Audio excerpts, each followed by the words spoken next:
Hello and welcome to my channel learn with humanities. First of all कैसे हो आप सब? आई होप कि आप सब ठीक होंगे। आज हम क्लास 12th पॉलिटिकल का पार्ट ए जो बुक है हमारी कंटेम्प्रेरी वर्ल्ड पॉलिटिक्स का 5th चैप्टर स्टार्ट करेंगे, which is security in the contemporary world. ठीक है, तो स्टार्टिंग में आपसे ये कह रहे हैं कि पॉलिटिकल साइंस जब हम पढ़ते हैं तो कुछ शब्द हमें बार बार सुनने को मिलते हैं, है ना, जैसे सिक्योरिटी और नेशनल सिक्योरिटी। ये दो ऐसे शब्द हैं जो हमें बार बार सुनने को मिलते हैं। ठीक है, अक्सर इन्हें कब यूज़ किया जाता है? They are use to stop debate and discussion. Normally जब डिस्कशन चल रहा होता है ना, तो और उसमें कोई कह दे कि यार इंडिया ने ऐसा क्यों करा, तो कोई यार उसमें कोई ऐसा कह दे कि यार ये तो सिक्योरिटी रीज़न की वजह से करना पड़ा, ये तो नेशनल सिक्योरिटी के लिए किया था, तो वहीं पर वो बात जो है ख़त्म हो जाती है। आपने देखा होगा मूवीज़ में भी जब नेशनल सिक्योरिटी की बात होती है तो उसमें ऐसा दिखाया जाता है कि ये बहुत सीक्रेट सी चीज़ है, ये किसी को पता नहीं चलना चाहिए।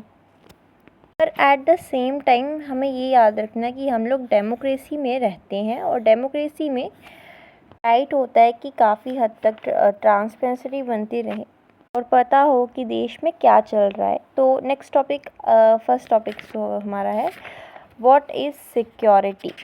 स्टार्ट करते हैं। तो सिक्योरिटी होता क्या है?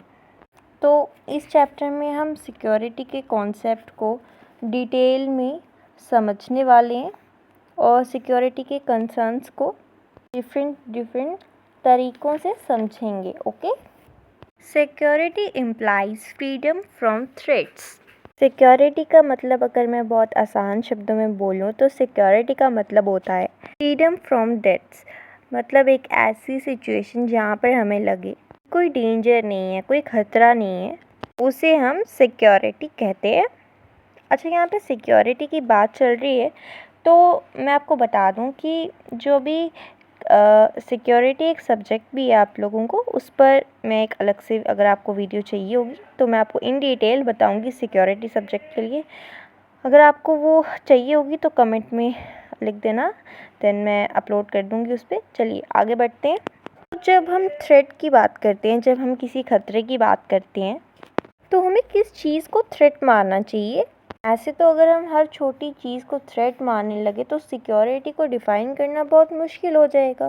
जैसे मुझे छिपकली कॉकरोच से बहुत डर लगता है, तो अगर मुझे वो किसी कमरे में दिख के तो क्या मैं ये कह दूँ कि ये एक सिक्योरिटी थ्रेट है? नहीं ना। तो ऐसे हर छोटी छोटी चीज़ों को लेकर अगर हम सिक्योरिटी थ्रेट में गिनने लगे तो फिर सिक्योरिटी का मतलब तो कुछ और ही बन जाएगा। तो जब हम नेशनल सिक्योरिटी की बात करते हैं तो हम थ्रेट में कोर वैल्यूज़ को गिनते हैं।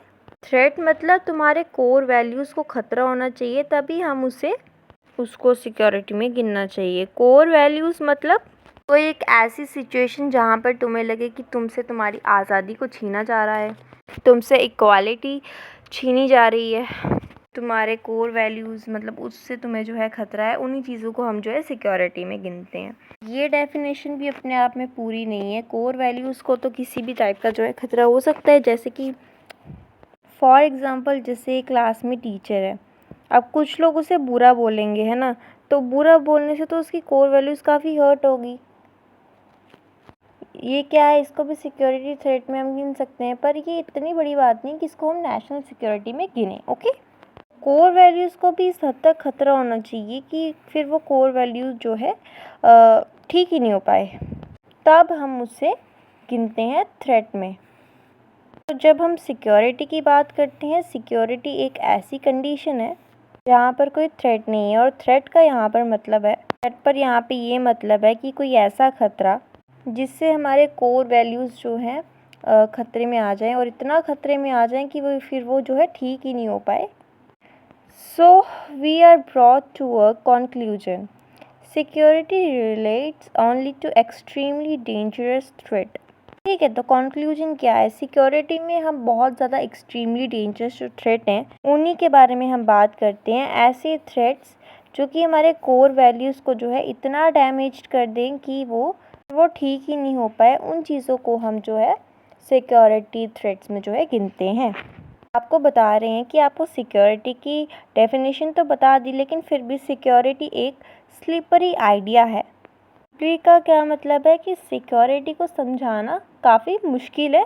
आज से 100 साल पहले सिक्योरिटी का मतलब अलग होता था, और हो सकता है कि आज के 100 साल बाद सिक्योरिटी का मतलब कुछ अलग हो जाओ। सिक्योरिटी एक स्लिपरी आइडिया है जो टाइम के साथ, कॉन्सेप्ट के साथ जो है चेंज हो जाए। नेक्स्ट, जब हम सिक्योरिटी की बात करते हैं तो हम दो ग्रुप्स में डिवाइड कर देते हैं, traditional and non traditional conceptions of security. इन दोनों ग्रुप्स में जो है सिक्योरिटी को बांट दिया जाता है, ट्रेडिशनल और नॉन ट्रेडिशनल। तो इन दोनों के बारे में हम आगे डिटेल में डिस्कस करेंगे। ट्रेडिशनल सिक्योरिटी के बारे में बात करते हैं, उसमें पहले हम एक्सटर्नल पढ़ेंगे। एक्सटर्नल मतलब जो देश के बाहर से हमें खतरे आते हैं वो एक्सटर्नल होते हैं। ज़्यादातर टाइम जब हम न्यूज़ में सिक्योरिटी सुनते हैं ना, उसमें ना ज़्यादातर ट्रेडिशनल सिक्योरिटी की जो है बात हो रही होती है। ऐसा माना जाता है कि हमारे देश के लिए सबसे बड़ा खतरा क्या है? मिलिट्री का खतरा। हमारे लिए सबसे बड़ा खतरा ये है कि कल को कोई कंट्री हमारे ऊपर अटैक ना कर दे, ठीक है, मिलिट्री थ्रेट्स। और मिलिट्री थ्रेट्स की वजह से हमारी कोर वैल्यू भी बिगड़ सकती है। कल को कोई मिलिट्री अटैक होता है तो हमारे देश की इंडिपेंडेंस, आज़ादी चले जाएगी, टेरिटरी चले जाएगी, सोवरेनिटी चले जाएगी। ये सब हमारे कोर वैल्यूज़ हैं। और ऐसा नहीं है कि सिर्फ गवर्नमेंट पर इसका असर पड़ता है, साधारण लोगों पर भी इस चीज़ का बहुत असर पड़ता है। जैसे अगर कल को मिलिट्री अटैक होता है तो जो ऑर्डिनरी सिटीजन्स हैं, रेजिडेंशियल एरिया में रहते हैं, जो छोटे बच्चे हैं, उन सबको टारगेट करा जाता है, उन सबको मारा जाता है। तो ऑर्डिनरी सिटीजन्स को भी मिलिट्री थ्रेट से काफ़ी खतरा होता है। जब भी कहीं पर भी मिलिट्री अटैक होता है तो वहाँ की गवर्नमेंट के पास 3 ऑप्शंस होते हैं, सरेंडर, प्रिवेंट और डिफेंड। ठीक है, एक ऑप्शन है कि सरेंडर कर देना, और एक ऑप्शन है वॉर को प्रिवेंट करना, एंड एक ऑप्शन है कि अपने आप को डिफेंड करना। थोड़ा इन डिटेल समझते हैं। फर्स्ट ऑप्शन सरेंडर, मतलब कि जैसे कल कोई वॉर होता है तो अपने आप को सरेंडर कर देना, हार मान लेना। दूसरा ऑप्शन प्रिवेंट करना, मतलब कि कुछ ऐसा करो कि वॉर ही ना हो, ठीक है, कि वॉर ही ना हो, कुछ ऐसा करो। नेक्स्ट क्या है? डिफेंड। अब वॉर तो हो गया, तो हम क्या करेंगे? अपने आर्मी के थ्रू अपने देश को जो है डिफेंड करेंगे, बचाएंगे। तो ये 3 ऑप्शन होते हैं हमारे पास जब वॉर का माहौल होता है। अब कोई भी गवर्नमेंट सरेंडर करने को प्रमोट नहीं करती है। तो ऐसा हो सकता है कि कल को कोई भी कंट्री बोले कि भाई हम सरेंडर कर रहे हैं, पर कोई भी कंट्री या कोई भी गवर्नमेंट इस चीज़ को जो है ओपनली इस पे बात नहीं करती।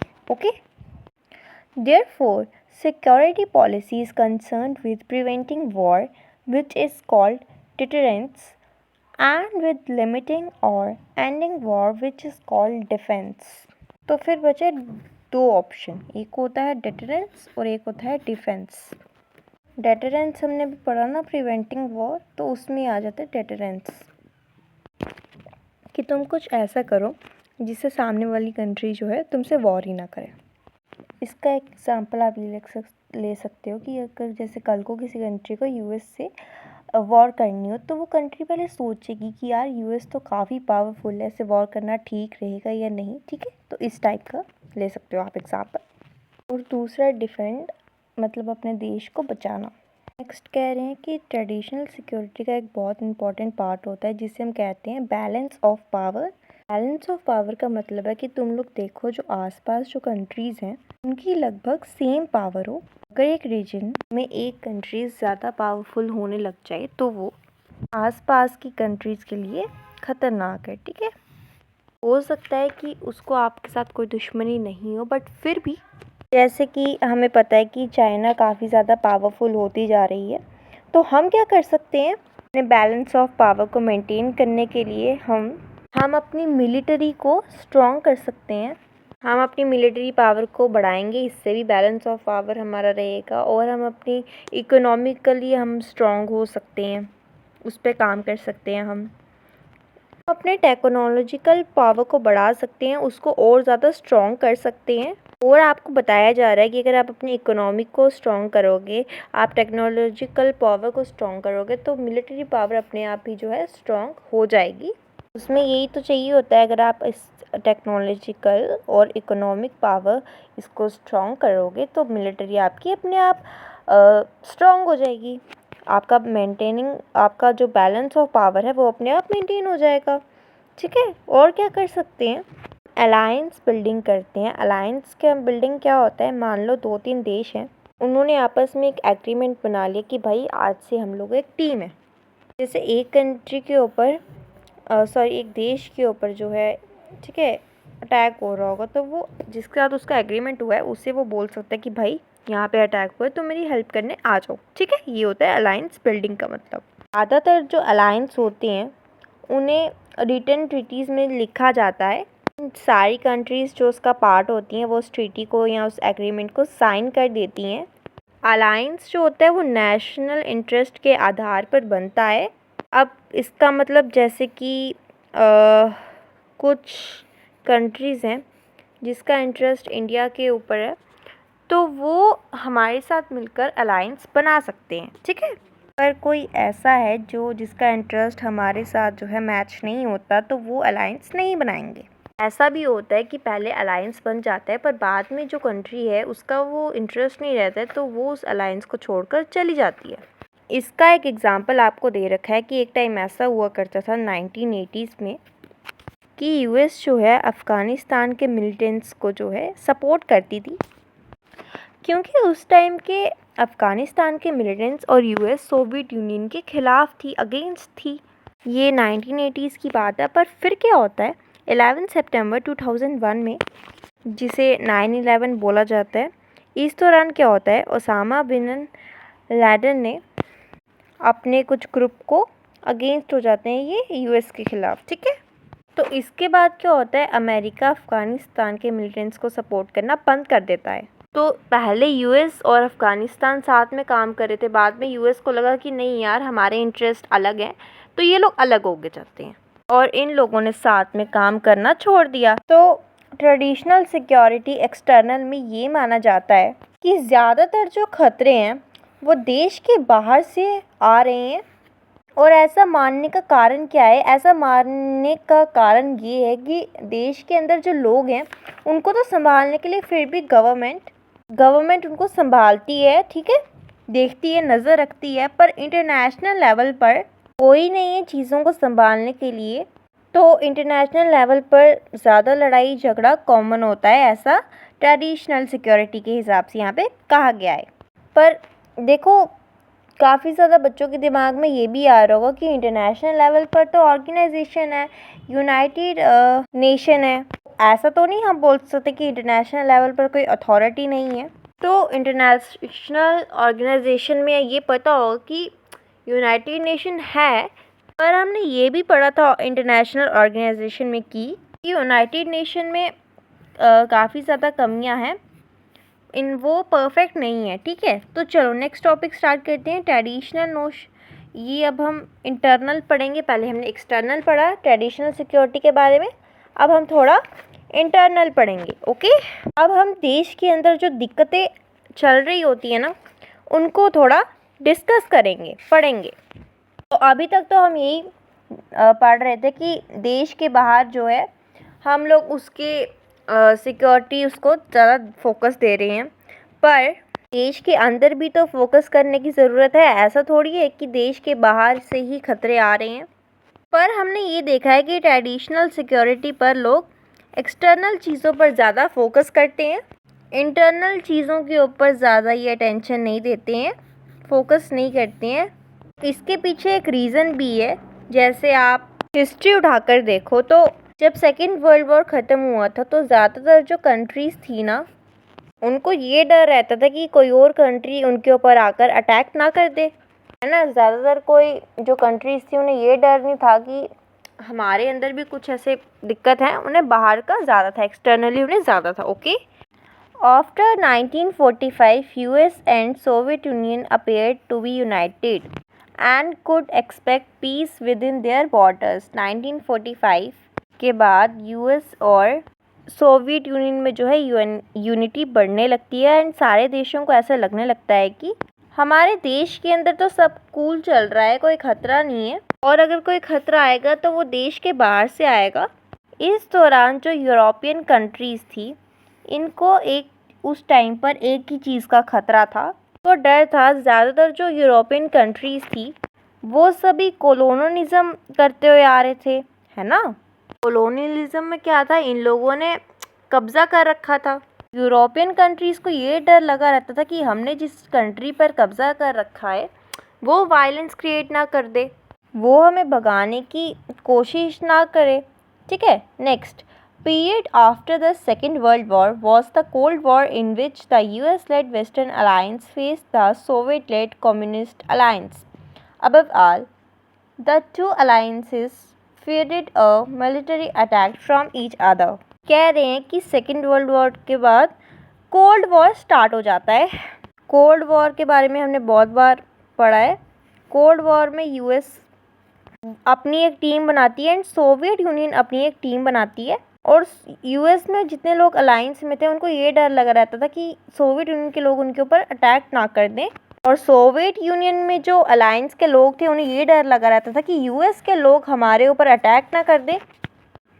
European powers in addition continue to worry about violence. तो ये मैंने आपको जैसे अभी पहले बता दिया कि यूरोपियन कंट्रीज़ को ये डर लगा रहता था कि उन्होंने जिस कंट्रीज़ के ऊपर उन्होंने कब्ज़ा कर रखा है वो वायलेंट ना क्रिएट करें, वो हंगामा ना मचाए, वो उन्हें भगाने के लिए कुछ ऐसे वायलेंस वगैरह ना क्रिएट करें। Okay, we have only to remember the French fighting in Vietnam in 1950s और the British fighting in Kenya in the 1950s and the early 90s. And हमने ये कह रहे हैं एंड हमने देखा भी था कि 1950s में फ्रेंच लोगों ने वियतनाम के ऊपर कब्ज़ा कर रखा था, और तो फ्रेंच और वियतनाम आपस में जो है लड़ रहे थे। नेक्स्ट 1950s और अर्ली 90s में ब्रिटिश को केनिया के लोगों से जो है लड़ना पड़ रहा था।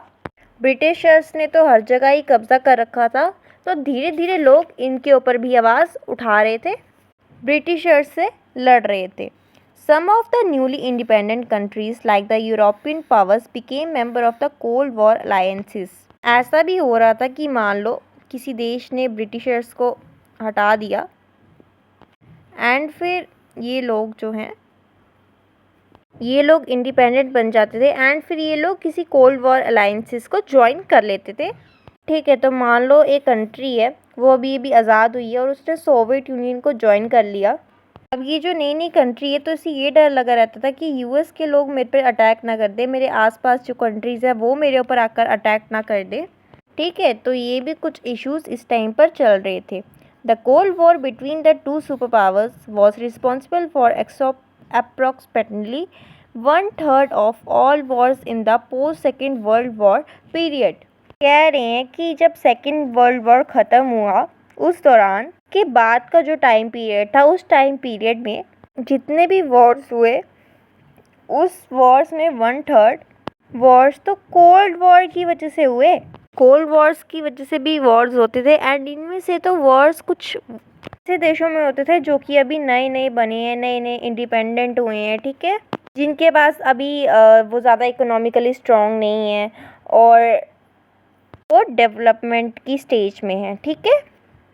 नेक्स्ट क्या कह रहे हैं ये, just as the European colonial powers feared violence in the colonials, some colonial people feared after independence that they might be attacked by their former colonial rulers in Europe. ऐसे देश जिनको नई नई आज़ादी मिली थी ना, उनको ये भी डर रहता था कि उन्हें जिनसे आज़ादी मिली है वो फिर से आकर इन पर अटैक ना करे।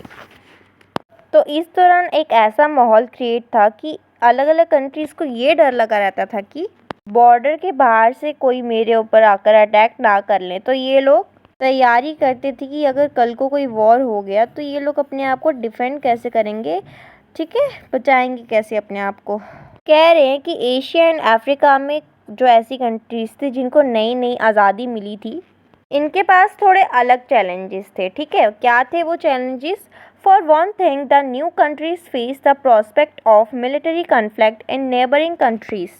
मान लो एक कोई कंट्री है, उसे ये डर जो अफ्रीका और एशिया में, उसे ये डर लगा था कि बाहर से तो चलो कोई कंट्री आकर उन पर अटैक करेगी, पर जो इन एशिया और अफ्रीका में कंट्रीज थी उन्हें ये भी डर लग रहा था कि देश के अंदर भी जो है स्टेबिलिटी बनी रहे, देश के अंदर जो है मिलिट्री कन्फ्लिक्ट स्टार्ट ना हो जाए, ठीक है। उनको ये भी डर लगा रहता था कि यूएस या फिर सोवियत यूनियन के अलाइंसेस में से कोई इनके ऊपर अटैक ना कर दे। इन लोगों को ये भी डर लगा रहता था कि आसपास के जो देश हैं वो इन लोगों के ऊपर अटैक ना करते, क्योंकि ये देश नए नए बन रहे थे ना, तो इन लोगों को अलग अलग प्रॉब्लम्स फेस करने पड़ रहे थे, जैसे बॉर्डर्स पर बाउंड्रीज को लेकर, टेरिटरी को लेकर, अलग अलग चीज़ों पर ये लड़ते रहते थे। और क्या था, सेपरेटिस्ट मूवमेंट्स का भी खतरा रहता था इन्हें। सेपरेटिस्ट मूवमेंट मतलब कुछ लोग ऐसे जो देश में बोलने लगे कि यार हम तो जा रहे हैं, हम अपना अलग से एक देश बनाएंगे, तो उसे सेपरेटिस्ट मूवमेंट कहा जाता है। समटाइम्स था external and internal threats emergent, तो कई बार तो ऐसा भी होता था कि लोग हंगामा मचाकर सेपरेटिस्ट मूवमेंट की जो डिमांड है वो ना करने लगे। एंड कुछ देशों के साथ तो ऐसा भी होता था कि उन्हें एक्सटर्नल और इंटरनल दोनों खतरा होता था। इसका क्या मतलब है, तो हम चलो इंडिया का ही एग्जाम्पल लेते हैं। तो इंडिया में जम्मू एंड कश्मीर में कोई मिलिटेंट मूवमेंट हुआ पास्ट में, तो जम्मू एंड कश्मीर अपना है तो ये एक इंटरनल दिक्कत है ना। पर ये मिलिटेंट मूवमेंट करवा कौन रहे हैं? पाकिस्तान के लोग, जो कि जम्मू एंड कश्मीर के लोगों को वेपन्स देते हैं, भड़काते हैं। तो एक तरीके से ये एक्सटर्नल दिक्कत भी होगी। एक्सटर्नल कैसे? क्योंकि पाकिस्तान भी इसमें इन्वॉल्व है, तो ये एक एक्सटर्नल और इंटरनल दोनों दिक्कत है। तो इस दौरान ऐसी कंट्रीज थी जिनको इसी तरह से एक्सटर्नल और इंटरनल दिक्कत थी, ठीक है, और उन्हें संभालना पड़ता था, ठीक है। और कुछ कंट्रीज़ के साथ क्या होता था कि मान लो एक कोई देश है, उसमें एक हिस्सा है, ठीक है, वो कह रहा है कि वो कह रहा है कि मैं एक अपना अलग से देश बनाऊंगा, मैं इस कंट्री को छोड़कर जा रहा हूँ, मैं अपना अलग से एक कंट्री बनाऊंगा। तो क्या होता था, कोई और कंट्री इस हिस्से को भड़का रही होती थी, ठीक है, कि भाई तुम इस देश को जो है छोड़कर चले जाओ, अपनी एक अलग से कंट्री बना लो। तो इसमें एक्सटर्नल और इंटरनल इशू दोनों साथ साथ थे, ठीक है। Internal Wars now make up more than 95% of all armed conflicts fought anywhere in the world. पहले के टाइम पे इंटरनल कॉन्फ्लिक्ट ज़्यादा होते थे, ठीक है, और 95% तो अगर आप देखो तो जो कॉन्फ्लिक्ट होते थे वो देश के अंदर से स्टार्ट होते थे, इंटरनल होते थे। 1946 से लेकर 1991 के बीच में हमने देखा सिविल वॉर्स 12 गुना ज़्यादा बढ़ गए। अब सिविल वॉर मतलब देश के अंदर ही कुछ लोग जो हैं अलग अलग कम्युनिटी के, वो आपस में लड़ने झगड़ने लगे। अब 200 ईयर्स पास, 200 ईयर्स में सबसे बड़ा राइज, सबसे बड़ा जंप हमने देखा कि यार सिविल वॉर तो 12 गुना ज़्यादा बढ़ गया है, ठीक है। तो नेक्स्ट टॉपिक है हमारा ट्रेडिशनल सिक्योरिटी एंड कोऑपरेशन। तो ये समझते हैं, ट्रेडिशनल सिक्योरिटी में हमें ये भी समझ आया कि इसमें कोऑपरेशन भी ज़रूरी है।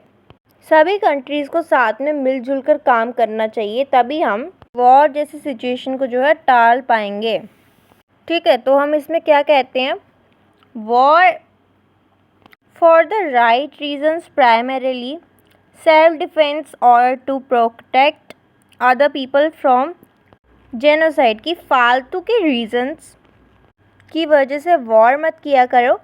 वॉर करने के लिए हमेशा एक सॉलिड रीज़न होना चाहिए। और को पता तुम कम जस्टिफाई कर सकते हो जब तुम सेल्फ डिफेंस, अगर तुम अपने लोगों को बचाने के लिए वॉर कर रहे हो तो समझ आता है, पर फालतू में वॉर करने का कोई वो नहीं बनता, ठीक है।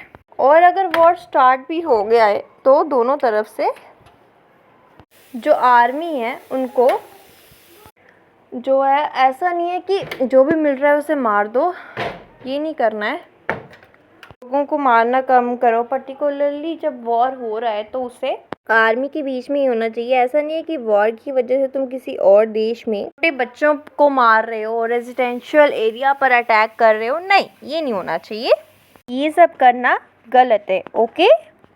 और क्या कहा जा रहा है कि ट्रेडिशनल सिक्योरिटी में हमने कुछ कुछ ऐसे तरीके बनाए हैं वॉर को कम करने के लिए। The most important of these are disarmament, arms control and confidence building. ठीक है, अब इन तीनों का मतलब क्या होता है वो समझते हैं। डिसआर्ममेंट का मतलब होता है पर्टिकुलर वेपन को जो है गिव अप कर देना, एकदम त्याग देना, कि ऐसा कह देना कि मैं तो इस वेपन को जो है कभी यूज़ ही नहीं करूँगा।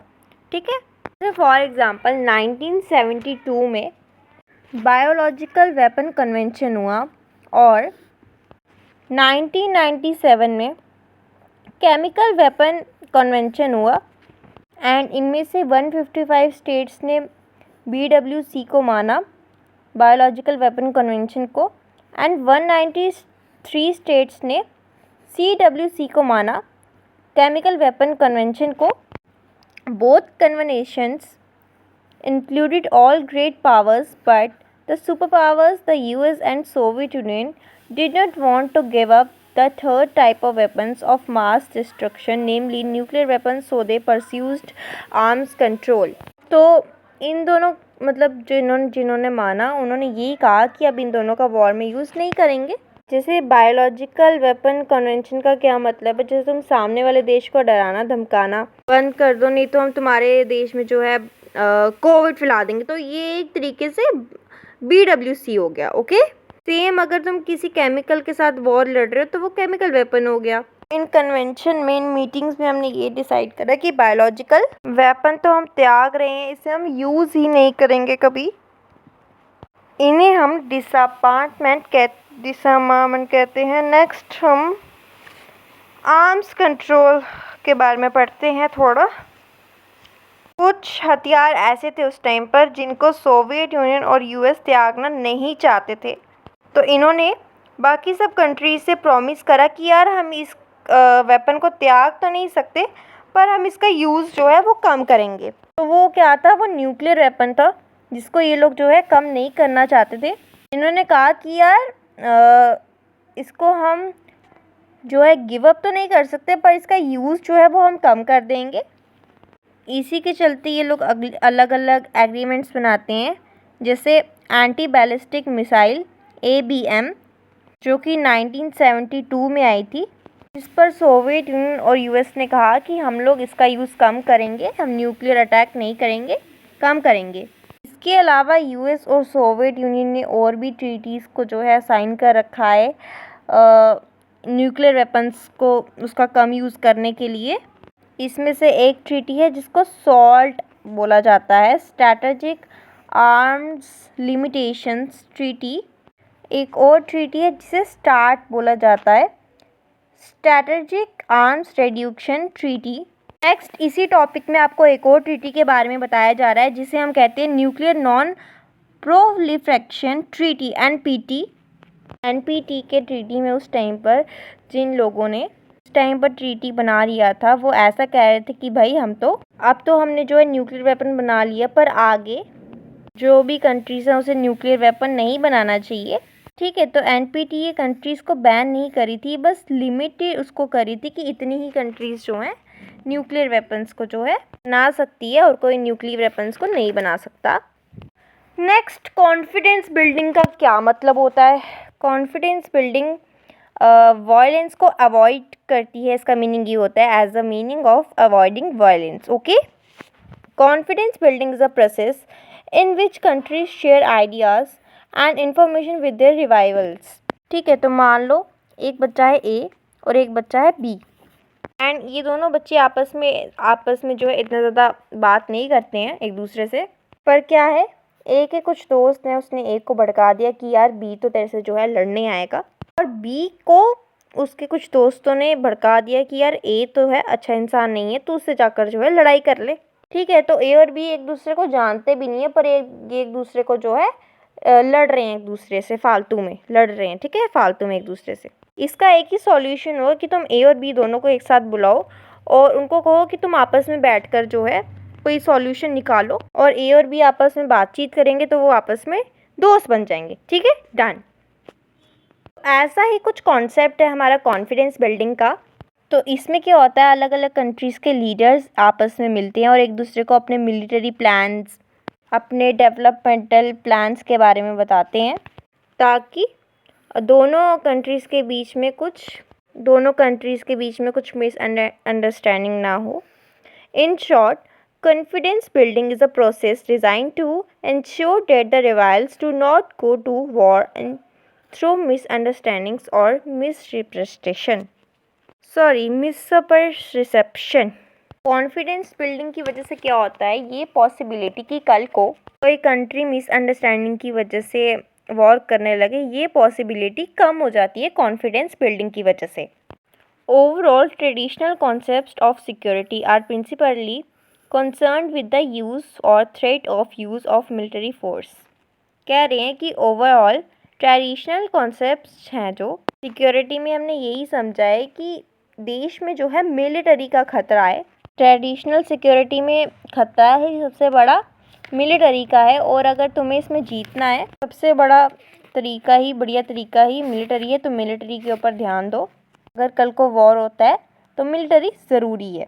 ठीक है, तो अब हमारा नेक्स्ट टॉपिक है नॉन ट्रेडिशनल नोशंस. अब हमने ट्रेडिशनल नोशंस के बारे में, ट्रेडिशनल सिक्योरिटी के बारे में तो पढ़ लिया. अब नॉन ट्रेडिशनल सिक्योरिटी के बारे में थोड़ा पढ़ते हैं. ठीक है, नॉन ट्रेडिशनल सिक्योरिटी में हम ये सोचना शुरू कर देते हैं कि मिलिट्री एक इकलौता खतरा नहीं है देश में. मिलिट्री के अलावा भी बहुत सारे खतरे हो सकते हैं एक देश में. ठीक है, तो नॉन ट्रेडिशनल सिक्योरिटी में हम सिक्योरिटी को और ब्रॉड सेंस तरीके में समझने की कोशिश करते हैं. हम सोचते हैं व्हाट इज़ बीइंग सिक्योरिटी. ठीक है, प्रोटेक्ट करने के लिए हमारा अप्रोच कैसा होना चाहिए, सिक्योरिटी किस चीज़ के लिए है, सिक्योरिटी फॉर हु, ये सारी चीज़ें हम नॉन ट्रेडिशनल सिक्योरिटी में सोचते हैं. ठीक है, तो ट्रेडिशनल सिक्योरिटी में तो सोचते हैं कि हमें गवर्नमेंट को बचाना है ना. कल को अगर कोई मिलिट्री अटैक होता है तो हमें अपनी गवर्नमेंट को बचाना है. पर नॉन ट्रेडिशनल सिक्योरिटी में हम गवर्नमेंट या देश ऐसा नहीं सोचते हैं कि यार हर एक इंसान को बचाना है, हमें हर एक ह्यूमन के ऊपर फोकस करना है. इसी वजह से हम नॉन ट्रेडिशनल सिक्योरिटी को ह्यूमन सिक्योरिटी या ग्लोबल सिक्योरिटी भी कह सकते हैं. नॉन ट्रेडिशनल सिक्योरिटी में सिर्फ गवर्नमेंट के बारे में नहीं सोचा जाता, हम हर एक इंसान के बारे में, हर एक चीज़ को साथ में लेकर सब कुछ सोचते हैं. ठीक है, नेक्स्ट क्या कह रहे हैं कि ह्यूमन सिक्योरिटी और स्टेट सिक्योरिटी आपस में सेम चीज़ लगती है ना. फॉर एग्ज़ाम्पल कि इंडिया अगर सेफ़ रहेगा तो उसके अंदर के लोग ही तभी तो सेफ़ रह पाएंगे. कुछ हद तक तो ये ठीक है, एक देश सेव होने का ये मतलब नहीं है कि उस देश के अंदर जो लोग हैं वो ऑटोमेटिकली सेव हो गए. नहीं, ऐसा नहीं है. ऐसा भी तो हो सकता है कि एक देश है, उस के ऊपर कोई मिलिट्री अटैक नहीं है, पर उसके अंदर जो लोग हैं, जो सिविलियंस हैं, वो काफ़ी परेशान हैं. हो सकता है कि गवर्नमेंट उन लोगों का ध्यान नहीं रखती. तो फॉरेन अटैक तो ठीक है कि उससे खतरा होता है, पर कई बार लोगों को अपनी देश की गवर्नमेंट से भी खतरा होता है. अब पिछले 100 साल से हमने ये भी देखा है कि more people have been killed by their own governments than by foreign armies. बहुत सारे लोग जो हैं अपनी ही गवर्नमेंट की वजह से जो है मर रहे हैं, और फॉरेन अटैक नहीं हो रहा, पर अपनी ही गवर्नमेंट के से जो लोग परेशान हैं वो उसी वजह से जो है मर रहे हैं. तो हम ह्यूमन सिक्योरिटी को अगर नैरो कॉन्टेक्स्ट में देखें, छोटे कॉन्सेप्ट में देखें, तो हमें क्या लगेगा, हमें बस ये पता चलेगा कि हमें जो है ह्यूमन सिक्योरिटी को, ह्यूमन्स को का क्या मतलब होता है कि हमारे देश के अंदर जो लोग हैं उनको वायलेंस से, उनको मारपीट से हम बचा कर रखें. ये थोड़ा नैरो तरीका हो गया ह्यूमन सिक्योरिटी को समझने का. अगर आप ब्रॉड कॉन्सेप्ट में थोड़े बड़े लेवल पर ह्यूमन सिक्योरिटी को लेकर सोचो, तो आपके देश के जो लोग हैं वो भूख की वजह से ना मरे, वो डिज़ीज़ की वजह से, किसी डिजीज़ की वजह से ना मरे, नेचुरल डिज़ास्टर की वजह से ना उनकी डेथ हो, वो टेररिज्म से बचें. ठीक है, तो ये बहुत सारी चीज़ें नॉन सिक्योरिटी का जो है एक पार्ट है. लोग ये तक सोचते हैं ह्यूमन सिक्योरिटी के बारे में कि जो इंसान हमारे देश में, उनकी डिग्निटी, उनकी रिस्पेक्ट बनी रहे. हम ये भी कहते हैं कि उन्हें फ्रीडम फ्रॉम वांट और फ्रीडम फ्रॉम फियर मिले. फ्रीडम ऑफ फियर तो तुम्हें समझ आ रहा होगा कि है ना, एक ऐसी सिचुएशन जहाँ पे डर नहीं है, मतलब तुम डर डर कर नहीं जी रहे हो, इसे हम कहते हैं freedom from fear. Freedom from want क्या होता है? एक ऐसी सिचुएशन जहाँ पर किसी के दिमाग में ये नहीं चल रहा कि यार मुझे तो आज पानी नहीं मिला, मुझे पानी चाहिए, मुझे तो खाना नहीं मिला, मुझे तो खाना चाहिए, मैं अपने बच्चों को पढ़ा नहीं पा रहा हूँ, मुझे अपने बच्चों को स्कूल भेजना है। जब ऐसी सिचुएशन आएगी जब तुम ये सब सोचना बंद कर दोगे कि पानी मिल रहा है ना, बच्चे स्कूल जा रहे हैं प्रॉपर्ली, ये सब सोचने की ज़रूरत नहीं पड़ेगी, तो उसे ऐसी सिचुएशन को हम कहते हैं फ्रीडम फ्रॉम वांट। मतलब तुम्हें कुछ चीज़ों के बारे में सोचना नहीं पड़ रहा। तो ह्यूमन सिक्योरिटी में हम फ्रीडम फ्रॉम वांट और फ्रीडम फ्रॉम फियर की भी बात करते हैं।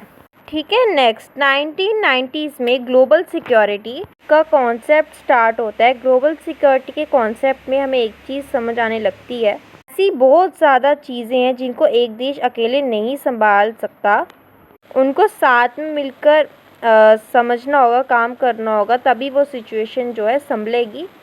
जैसे कि टेररिज्म या फिर ग्लोबल वार्मिंग, डिजीज़ जैसे AIDS, bird flu, Covid and so on.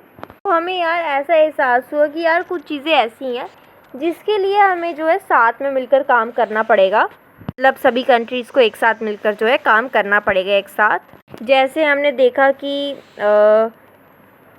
Global warming काफ़ी ज़्यादा बढ़ रहा है और ये ऐसे ही अगर बढ़ता रहा तो मालदीव्स और बांग्लादेश को बहुत ख़तरा हो सकता है। एंड ये ऐसी दिक्कत है कि मालदीव्स और बांग्लादेश अकेले तो इसको सॉल्व नहीं कर सकता, नहीं संभाल सकता। ऐसी दिक्कत है जिसमें हम सभी देश को साथ में मिलकर काम करना चाहिए। तो नेक्स्ट टॉपिक है अब हमारा new sources of threats. New sources of threats, new sources of threats में आपको बताया, जैसे मैंने आपको समझाया ना कि सिक्योरिटी का मतलब जो है बदला जा सकता है। जैसे फॉर एग्जांपल 1947 में हमें आज़ादी मिली, हमने ये नहीं सोचा होगा कि साइबर सिक्योरिटी जैसी कोई चीज़ ज़रूरी है, पर आज के टाइम पे बहुत ज़्यादा ज़रूरी है साइबर सिक्योरिटी। तो सिक्योरिटी जो ये आइडिया है ये चेंज होता रहता है। थ्रेट्स ऑफ सिक्योरिटी में आपको बताया जाता है कुछ नए खतरे जो कि रिसेंट टाइम में जो है बढ़ते जा रहे हैं। पहला टॉपिक है टेररिज्म। टेररिज्म का क्या मतलब होता है? जब लोग कंट्रीज़ के जो सिविलियंस हैं उनको टारगेट करते हैं, उनमें वायलेंस फैलाते हैं, उनको मारते हैं, पीटते हैं जानबूझकर, तो इसे हम टेररिज्म कहते हैं। और जो टेररिज्म ग्रुप के लोग होते हैं ना, ये ऐसे लोग होते हैं जो कि देश को बदलना चाहते हैं, पर वो वायलेंस, फोर्स का यूज़ कर रहे हैं गवर्नमेंट तक कोई बात पहुंचाने के लिए, और अक्सर सिविलियंस को जो है टारगेट किया जाता है। टेररिज्म तो बेसिकली एक ये वो लोग कहते हैं कि अगर तुम हमारी बात नहीं मानोगे तो हम तुम्हारी जनता को जो है खतरा पहुंचाएंगे। ठीक है, एक थ्रेट है ये, इनको अटैक करेंगे, बॉम्बिंग करेंगे। ठीक है, तो ये होता है टेररिज्म में। तो अगर कहीं पर ट्रेन हाईजैक होता है या फिर ट्रेन में, कैफे में या मार्केट में भीड़ वाली जगह पे बॉम्ब लगाया जा रहा है, ये सब टेररिज्म का एक हिस्सा होता है। Since 11 September 2001 when terrorists attacked the World Trade Center in America, other governments and public have been paid more attention to terrorism. Though terrorism itself is not too new, in the past most of the terror attacks have occupied in the Middle East, European, Latin America and South Asia. तो terrorism 9/11 से भी पहले था, पर जब 2001 में सितंबर में world trade centre में अमेरिका के ऊपर अटैक होता है, उसके बाद से टेररिज्म वाले इशू पर लोग और भी ज़्यादा फोकस देने लगे या करने लगे। 9/11 से पहले भी यूरोप के, Latin America and south Asia में दिक्कत थी, पर 9/11 के बाद लोग ज़्यादा बात करने लगे कि यार टेररिज्म को जो है सॉल्व करना पड़ेगा। नेक्स्ट आपको ह्यूमन राइट्स के बारे में बता रहे हैं कि ह्यूमन राइट्स को आप 3 टाइप में जो है बांट सकते हैं। The first type is political rights such as freedom of speech and assembly. एक टाइप होता है जिसे हम कहते हैं पॉलिटिकल राइट्स। ठीक है। The second type is economic and social rights. Second type होता है जिसमें हम इकोनॉमिक और सोशल राइट्स, ठीक है, ये होता है। और एक थर्ड टाइप होता है, the third type is the right of colonized people और ethnic and indigenous minorities। इसमें हम लोगों के कल्चर के ऊपर फोकस करते हैं, लोगों के कल्चरल राइट, माइनॉरिटीज़ राइट पर फोकस करते हैं। ये हमारा थर्ड टाइप है ह्यूमन राइट्स का। While there is broad agreement on this classification, there is no agreement on which sets of rights should be considered as universal human rights, nor what the international community should do when rights are being violated. तो सब लोग यार यही मानते कि हाँ ठीक है, ह्यूमन राइट्स तीन टाइप के होते हैं, पर इस चीज़ के ऊपर हम एग्री नहीं हो पा रहे कि ह्यूमन राइट्स को हम बचाएं कैसे, ना हम यूनिवर्सल ह्यूमन राइट्स किसको माने। इन सभी चीज़ों को ज़्यादा लोग लेकर एग्री नहीं कर पा रहे। Since the 1990s development such as Iraq invention of Kuwait, the genocide in Rwanda and the Indonesian military's killing of people in East Timor have led to a debate on whether or not United Nations should intervene to stop the right abuses. और human rights तो एक बहुत important जो है topic है। जैसे कि Iraq में अटैक हुआ था, इंडोनेशिया की मिलिट्री ने किलिंग करी थी ईस्ट तिमोर में। ये सब जब हम इवेंट सुनते हैं तो हमें ऐसा लगता है कि बहुत ज़्यादा इम्पॉर्टेंट है टॉपिक ह्यूमन राइट्स का। नेक्स्ट क्या कह रहे हैं कि यूनाइटेड नेशन के हिसाब से अगर हम यूनाइटेड नेशन को बचाने की अगर हम कोशिश करें तो इसमें कुछ गलत नहीं है। कुछ लोग ऐसे हैं जिनका मानना है कि जो बड़े बड़े कंट्रीज़ हैं उनके रिएक्शन के हिसाब से यूनाइटेड नेशन एक्शन लेता है। तो अगर बहुत बड़ी कंट्री है कि वो डिसाइड करता है कि अगर हमें यार उस देश में जाकर जो है ये करना चाहिए, तो उसके हिसाब से यूनाइटेड नेशन जो है रिएक्ट करता है, एक्शन लेता है। वरना यूनाइटेड नेशन ज़्यादा कुछ कर नहीं रहा है ह्यूमन राइट्स को प्रमोट करने के लिए। नेक्स्ट टॉपिक है ग्लोबल पॉवर्टी। ये एक अनदर सोर्स है इनसिक्योरिटी का। वर्ल्ड पॉपुलेशन 760 करोड़ के ऊपर पहुंच गई है। 21st century in the middle की क्या पता वो 100 करोड़ से तक पहुंच ही जाएगी। आज के टाइम पे वर्ल्ड पॉपुलेशन अगर हम देखें तो वो 6 कंट्रीज़ से आ रही हैं। तो 6 कंट्रीज़ हैं पूरे वर्ल्ड में जो कि आधा पॉपुलेशन को लेकर चल रही हैं। 6 कंट्रीज़ कौन कौन सी हैं? India, China, Pakistan, Nigeria, Bangladesh and Indonesia. Next क्या कह रही हैं? ऐसे देश जहाँ पर गरीबी ज़्यादा है, वहाँ पर पॉपुलेशन इतनी तेज़ी से अगर बढ़ता रहा तो वो देश और भी ज़्यादा गरीब हो जाएगा। जैसे अगर आप देखोगे जो रिच कंट्रीज़ हैं उनके पास पॉपुलेशन भी कम है और वो इकोनॉमिकली भी बहुत स्ट्रॉन्ग है और वो टाइम के साथ और रिच बनते जाएंगे। पर पुअर जो हैं, पुअर स्टेट्स, पुअर कंट्रीज़ के साथ क्या है, उनके साथ वहाँ पे उनकी इकोनॉमिकली ग्रोथ भी ज़्यादा इतनी खास नहीं है और वहाँ पे पॉपुलेशन भी बढ़ती जा रही है, तो वो टाइम के साथ और भी ज़्यादा गरीब होते जाएंगे।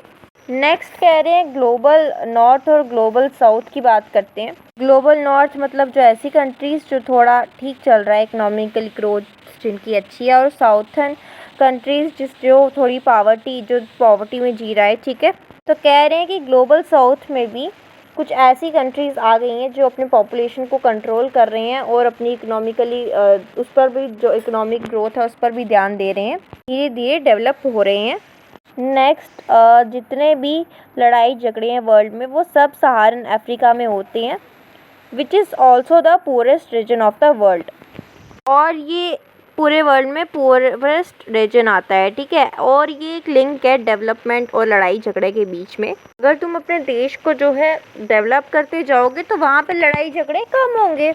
अगर एक देश में दिक्कत ज़्यादा है, गरीबी ज़्यादा है, पॉवर्टी है, तो वहाँ पे लड़ाई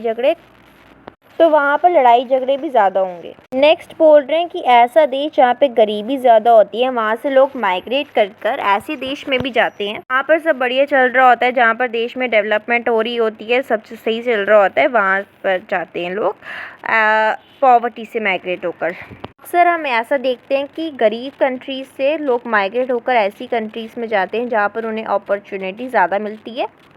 तो 2 टर्म्स होती हैं, एक होता है माइग्रेट और एक होता है रेफ्यूजीज़। माइग्रेट मतलब कोई ऐसा लोग जो अपनी मर्ज़ी से जो है देश छोड़कर जा रहा हो, और रेफ्यूजीज़ मतलब मजबूरी की वजह से वो लोग जा रहे हो। माइग्रेट तो मतलब अपनी मर्ज़ी से, तो रेफ्यूजीज़ मतलब मजबूरी की वजह से उनको वो देश छोड़ना पड़ रहा है। मान लो कि कोई एक लोग जो अपने देश में रहते हैं पर उस देश में जो है वॉर है, लड़ाई झगड़े हो रहे हैं, नेचुरल डिज़ास्टर होने लगे, तो मजबूरन उस बंदे को अपना देश छोड़कर किसी और देश में जाना पड़ता है, जिसे हम रिफ्यूजीज़ कहते हैं। और मान लो कि ऐसा देश है जहाँ पे एक बच्चा है, वो कह रहा है सब सही चल रहा है लेकिन उस देश में, बट वो बच्चा जो है वो कह रहा है कि यार मैं तो पढ़ाई के लिए किसी और स्टेट में, किसी और देश में जाना चाहता हूँ। तो वो माइग्रेट हुआ, अपनी देश से दूसरे देश में वो माइग्रेट हुआ, ठीक है, और वो अपनी मर्ज़ी से गया। अलग अलग देश क्या करते हैं, ये लोग रेफ्यूजीज़ को तो एक्सेप्ट कर लेते हैं कि चलो ठीक है, मजबूरी है, इन्हें एक्सेप्ट कर लेते हैं, पर अगर उन्हें रोकना होता है तो वो माइग्रेट को रोक देते हैं कि हम माइग्रेट को अपने देश में वो नहीं आने देते हैं। ठीक है कि हम माइग्रेट को जो है वो रोक देते हैं। अब कुछ लोग होते हैं जिन्हें हम इंटरनली डिस्प्लेस्ड पीपल कहते हैं। इंटरनली डिस्प्लेस्ड पीपल मतलब जैसे कुछ लोग जिनको अपने ही कंट्री में मजबूरन कहीं और जाना पड़ता है, तो उसे हम इंटरनली डिस्प्लेस्ड पीपल कहते हैं। जैसे इसकी एग्ज़ाम्पल है यहाँ पर, जो कश्मीरी पंडित थे उन्हें मजबूरन कश्मीरी वैली को छोड़ना पड़ा क्योंकि वहाँ पर बहुत वायलेंस था इन अर्ली 90s के टाइम पर। उन्हें कश्मीर वैली को छोड़कर इधर उधर जाना पड़ जाता है, ठीक है। अबे आप देखोगे कि एक ऐसा रीजन जहाँ पे बहुत सारे रिफ्यूजीज़ भाग रही हैं, वहाँ पर हमेशा वॉर होगा, कॉन्फ्लिक्ट होगा। देखा है कि अगर आप वॉर और रिफ्यूजीज़ के टॉपिक को कंपेयर करो तो एक एरिया जहाँ पर रेफ्यूजीज़ ज़्यादा निकल रहे हैं वहाँ पर वॉर भी ज़्यादा हो रहा है। अब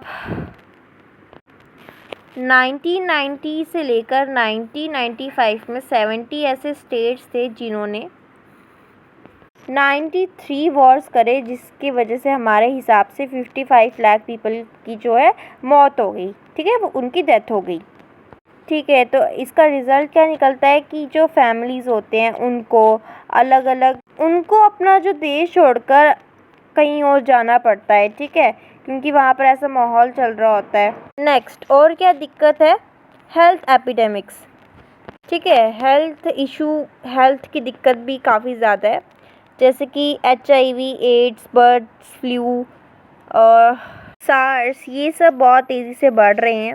एंड ये डिजीज़ भी ऐसे हैं जिसे कम करने के लिए देश को जो है, सभी देशों को जो है साथ में मिलकर काम करना पड़ता है। तो आपको कुछ डेटा दे रखा है। By 2003 an estimated 4 crore people were infected with HIV AIDS worldwide, 2/3 of them in Africa and half of them rest in South Asia. 2003 में हमारे अंदाजे से कुछ 4 करोड़ लोगों को HIV और एड्स हो गया वर्ल्ड वाइड में। इसमें से 2/3 लोग तो ऐसे थे जो अफ्रीका के थे और हाफ ऑफ द रेस्ट जो थे वो साउथ एशिया के थे, ठीक है। तो in North America and other industrialised countries, अगर हम नॉर्थ अमेरिका की अगर हम बात करें तो नॉर्थ अमेरिका के पास डेवलपमेंट ज़्यादा है, इकोनॉमिकली वो ग्रोथ उनकी ज़्यादा है और इकोनॉमिकली वो स्ट्रॉन्ग है, उनके पास पैसा बहुत है। तो ये लोग जल्दी एड्स जैसी बीमारियों के लिए भी मेडिसिन्स ले आते हैं। But these treatments were too expensive to poor regions like Africa, where it is proved to be a major factor in driving the region backward into deeper poverty। अगर हम अफ्रीका की बात करें तो यहाँ पर क्या है, गरीबी ज़्यादा है, लोग ट्रीटमेंट, एक्सपेंसिव मेडिसिन ये लोग अफोर्ड नहीं कर सकते हैं।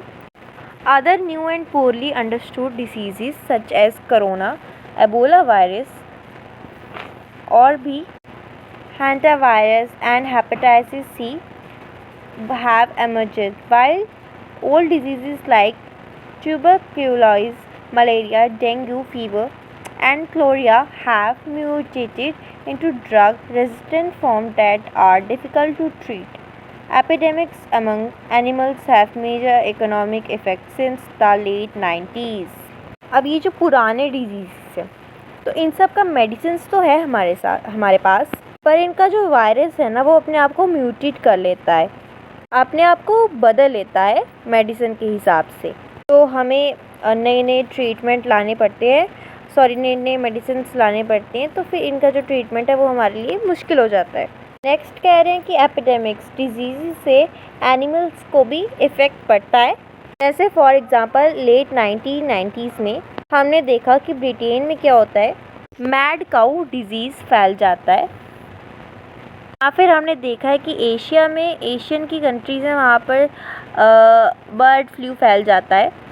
जिसकी वजह से बहुत सारी एनिमल्स की डेथ हो जाती है। तो जो भी सेक्टर है जो एनिमल्स के लिए है वो उस पर बहुत गहरा नुकसान होता है एंड ओवरऑल हमारी इकोनॉमी को बहुत नुकसान होता है एंड जो हमारे एपिडेमिक्स हैं उससे सिर्फ इंसानों को ही नहीं एनिमल्स को भी काफ़ी खतरा है। नेक्स्ट क्या कह रहे हैं कि हम हर एक छोटी चीज़ को सिक्योरिटी में नहीं गिन सकते। जैसे थोड़े दिन पहले मुझे कोल्ड हो गया था तो मैं उस चीज़ को सिक्योरिटी में नहीं गिन सकती है ना, वो तो एक नॉर्मल है ना, नॉर्मल चीज़ है। सिक्योरिटी में हम एक ऐसी चीज़ मतलब ऐसे डिजीज़ को डाल सकते हैं जिससे हमें खतरा है, जिससे हमारी डेथ होने के चांसेस हैं। ऐसे तो आपने चैप्टर की स्टार्टिंग में भी पढ़ा था ना कि जो एकदम सीरियस इश्यूज़ होते हैं उसे हम सिक्योरिटी में उसे हम मतलब गिना जाता है सिक्योरिटी में। To qualify as a security problem an issue must share a minimum common criterion say of threatening the very existence of the referent a state or group of people। कह रहे हैं अगर आपको सिक्योरिटी प्रॉब्लम में किसी चीज़ को गिनना है तो उसका एक मिनिमम क्राइटेरिया तो ये है कि वो चीज़ कोई ऐसी चीज़ होनी चाहिए जिससे तुम्हारी जान को खतरा हो, कोई ऐसी दिक्कत जिसे तुम्हें लगता है कि यार इस चीज़ से तो मैं बचूंगा ही नहीं, उसे हम अक्सर सिक्योरिटी थ्रेट में गिनते हैं। नेक्स्ट आपको समझाया जा रहा है कि अलग अलग देश के लिए अलग अलग सिक्योरिटी थ्रेट हो सकता है। मालदीव्स एक आइलैंड नेशन है जो चारों तरफ से पानी से घिरा हुआ है और जब ग्लोबल वार्मिंग बढ़ेगा ना तो सबसे पहले मालदीव्स डूब जाएगा।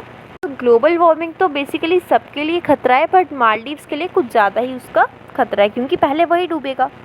ठीक है, नेक्स्ट अगर हम साउथ अफ्रीका की बात करें तो उनके लिए उनको ग्लोबल वार्मिंग से कोई इतना लेना देना नहीं है ख़ास। उनको इस टाइम पर HIV और एड्स ये उनके लिए बहुत बड़ा खतरा है। ठीक है, तो 1994 में रवांडा में एक ट्राइब है तुत्सी ट्राइब, तो उनका एक राइवल ट्राइब था हुतू ट्राइब। उनको ये खतरा था कि ये हुतू ट्राइब उनको मार ना दे, उनको ख़त्म ना कर दे। तो नेक्स्ट टॉपिक है हमारा cooperative security. We can see that dealing with many of these non traditional threats to security require cooperation rather than military confirmation. धीरे धीरे हमें समझ आया कि हर चीज़ को हम मिलिट्री के साथ नहीं सुलझा सकते।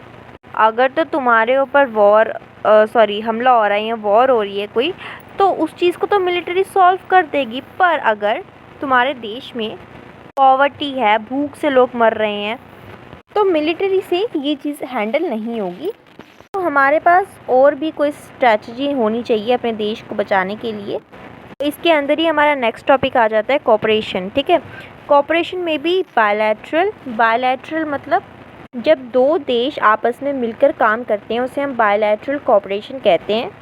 कोऑपरेशन रीजनल हो सकता है, मतलब जब एक रीजन के लोग साथ में काम करें। कॉन्टिनेंटल कॉरपोरेशन जहाँ पे कॉन्टिनेंटल लोग साथ में काम करें। ग्लोबल कॉरपोरेशन जहाँ पर जब पूरे वर्ल्ड के लोग साथ में मिलकर काम करें। तो ऐसे अलग अलग लेवल पे अलग अलग टाइप का कॉपरेशन हो सकता है। Depend on the nature of the threat and the willingness and ability of countries to respond.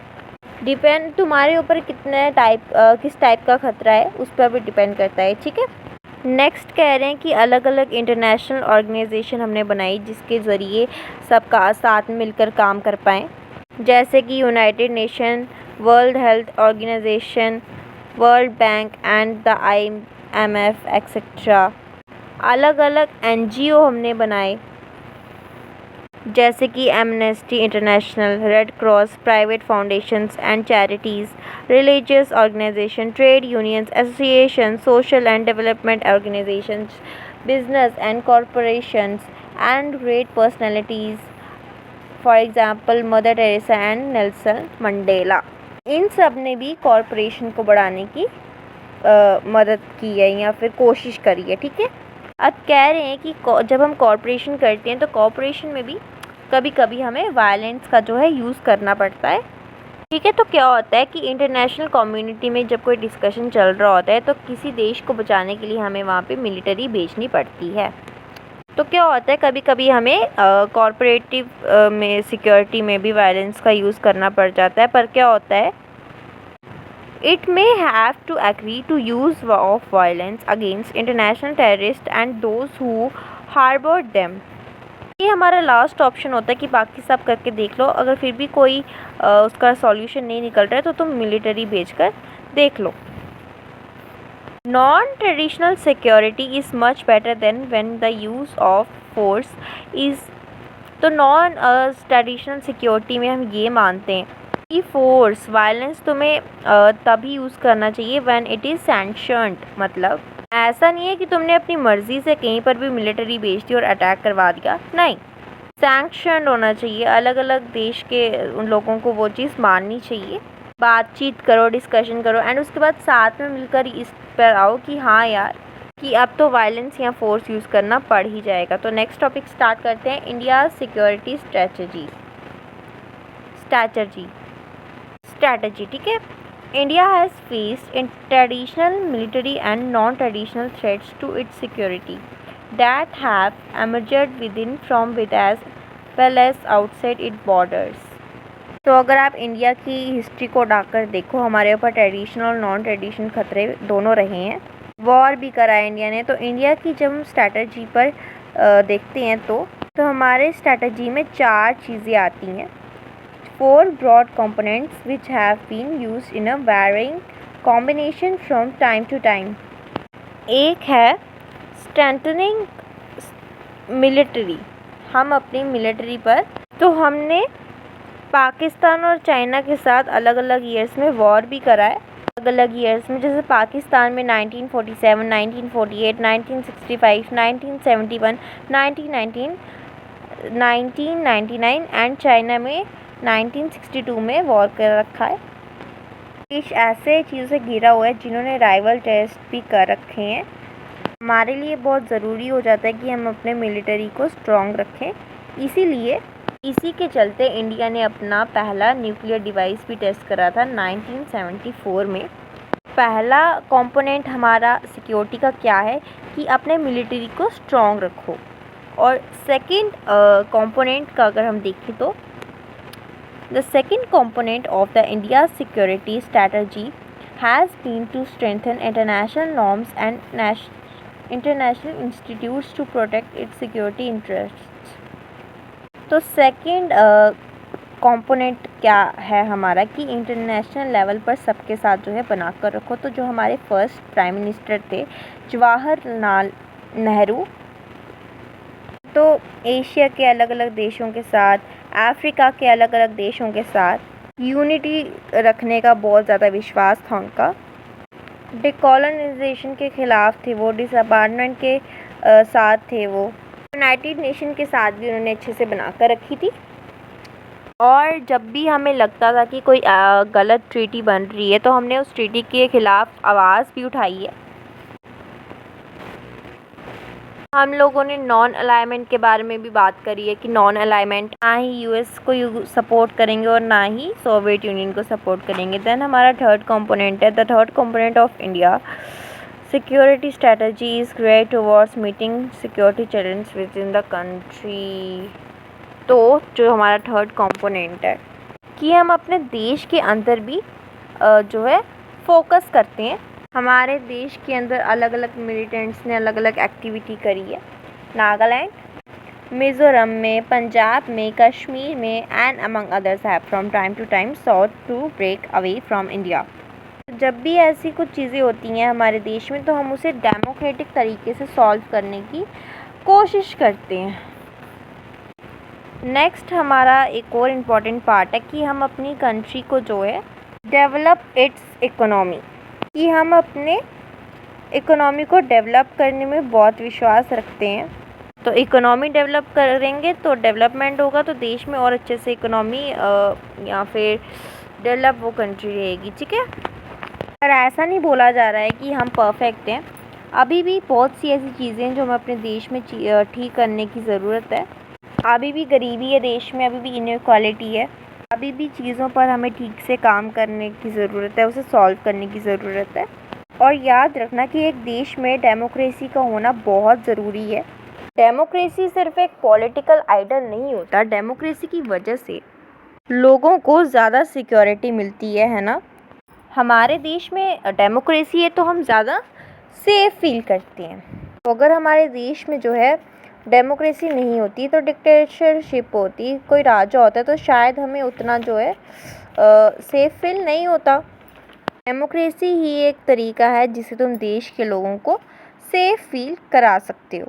And इसी के साथ ही चैप्टर एंड होता है। आई होप कि इसकी एक्सप्लेनेशन आप लोगों को समझ आई होगी। And at the last, thanks for watching. इस वीडियो को लाइक शेयर एंड सब्सक्राइब कर देना।